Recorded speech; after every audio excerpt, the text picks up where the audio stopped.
महंगाई के बारे में ये रहा है कि इलेक्ट्रिक ने जो है हमें बहुत तंग किया हुआ है, बहुत तंग किया हुआ है। और इसके अलावा जो है ना, जो लाइट है 1 घंटा जाती है, फिर उसके बाद आती है। मसले मसाइल बहुत है इलेक्ट्रिक के बारे में। तो यार अभी तो जो फ़िलहाल जो इम्पोर्टेड हुकूमत आई है ना, इम्पोर्टेड हुकूमत आई है, हम लोग काफ़ी लॉस में जा रहे हैं। ये है तो बहुत महंगाई है यार। पहला यूनिट 12 रुपये था, 25 कर दिए, 50 कर दिए। अभी हम लोग दुकानें छोड़ देगा। कारोबार में बहुत सन्नाटा है, मार्केट में कोई कस्टमर नहीं आता है, बिजली बढ़ की जा रहा है, चीज़ बढ़ की जा रहा है, इधर काम नहीं है, महंगाई बहुत है, गरीब लोग तो मरता है। बिस्मिल्लाहिर्रहमानिर्रहीम। भाईजान महंगाई के बारे में तो अभी नाशुक्री हो जाएगा, साफ बात बताएं।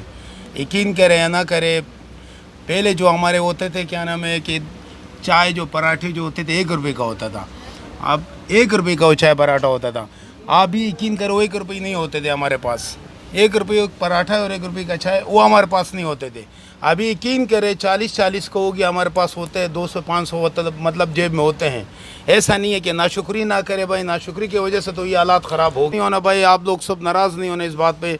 उनके अगर एक दफ़ा 3000 आ गया, दूसरा दफ़ा अगर आपने पे नहीं दिया ना, तो यकीन करो फिर वो 6 होगा, फिर कैंसर की बीमारी होगी, फिर लाखों 2-3 लाख तक पहुँच जाती है। अच्छा उम्मीद रखिए, अमाल सही करे, सबसे बड़ी बात अमाल सही नहीं हमारे। तो नाराज़ नहीं होना, हम तो इमरान खान के वो है, अल्लाह करे इमरान खान आ जाए। अल्लाह ताला ने उनको इज़्ज़त दे दी है, हमको किस चीज़ की कमी है यार, कुछ ऐसा करे, वो तो मेरा दिल नहीं मानता है। वालेकुम सलाम। अच्छा आप ये बताइए, बढ़ती महंगाई ने कितनी इंसान की कमर तोड़ दी है? कमर तोड़ी है? कमर तो बंदा ही तोड़ दिया, कमर तो दूर की बात है, बंदा ही नहीं बचा वहाँ पर। ये तो जो लोग हैं सर्वाइव कर रहे हैं, जमा पूंजी लोग कर रहे हैं, वरना बंदे के पास है क्या? 20,000 तनख्वाह लेते हैं, जिसमें बंदा 25,000 तनख्वाह है बंदे की। बिजली का बिल 24,000 से कम किसी का नॉर्मल घर 120 गज का है, अगर ज़्यादा बड़ी फैमिली है 18-20 हज़ार तो उसका बिल है बिजली का नॉर्मली। और ये बताइए जो फ़ी यूनिट बढ़ गए बिजली में, इसमें कितना असर पड़ा है? फ़ी यूनिट तो बढ़े, उस पर असर तो पड़ा ही। यूनिट के अलावा सिर्फ यूनिट नहीं बढ़ा, हर चीज़ बढ़ रही है ना यूनिट पे, हर चीज़ बढ़ रही है। बंदे की महंगाई और दूसरा टैक्स लगाया था वो अलग। और आप बिल आपका 20,000 आ रहा है, उसके अंदर तो गवर्नमेंट के टैक्स में खाते कुछ 6-7 हज़ार का टैक्स है, 6,000 टैक्स, उसके अलावा फर्दर टैक्स GST जो अभी वीडियो चली थी, वायरल हुई थी, उस हिसाब से हाँ तो चले गया। अगर जो 2 बंदे भी घर के अंदर 50,000 कमा रहे हैं, 20,000 बिजली का बिल दे रहे हैं, अगर आप सिर्फ दूध और घी का हिसाब लगाओ, 1,000 रुपये का एक बंदे का दिन में तो आ जाता होगा घर में।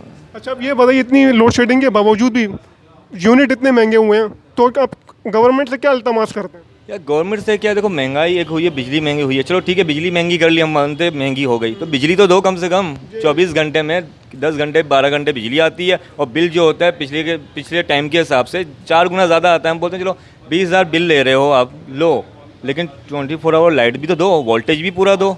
अच्छा अब ये बताइए, साबका गवर्नमेंट में और मौजूदा गवर्नमेंट में क्या फ़र्क है? देखा जाए सिंध के अंदर देखा जाए, ठीक है, तो PTI तो था ही नहीं सिंध के अंदर, तो पीपल्स पार्टी थी, ठीक है, हुकूमत थी। अब वफाक को अगर हम कहेंगे तो कह ही नहीं सकते ना, यहाँ पर जिनकी हुकूमत है पीपल्स पार्टी की, हम उनको कहेंगे।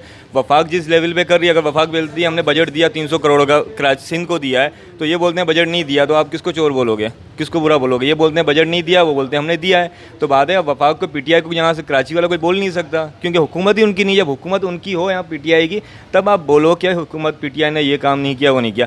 रही बात ये पीपल्स पार्टी की, पिछले 30 साल से यही बैठे हुए हैं, रोड जाके देख लो, एक सीधा रोड नहीं है, खड्डे पड़े हुए हैं, ना बिजली है ना कुछ है, तो आप क्या करोगे? गाड़ी ले जाओ रास्ते से, आगे जाके खड्डा आ जाता है गाड़ी में। सही, लोकल बॉडी इलेक्शंस होंगे, इस पे आप कौन से मेयर को देखना? मेयर को या पुराने तो बेकार है, कोई नया बंदा अगर आ जाए तो बेहतर होगा। जमात इस्लामी भी बेहतर लगती है, बल्दियात के अंदर जमात इस्लामी बेहतर लगती है दूसरों के हिसाब से, ठीक है, वो बेहतर है। यहाँ कोई नया आ जाए तो बेहतर है। बाकी पुराने तो वो घिसे पिटे हैं, 1980 वाली गाड़ी चलती रहेगी, वही थकी हुई, फ़ायदा नहीं उनका।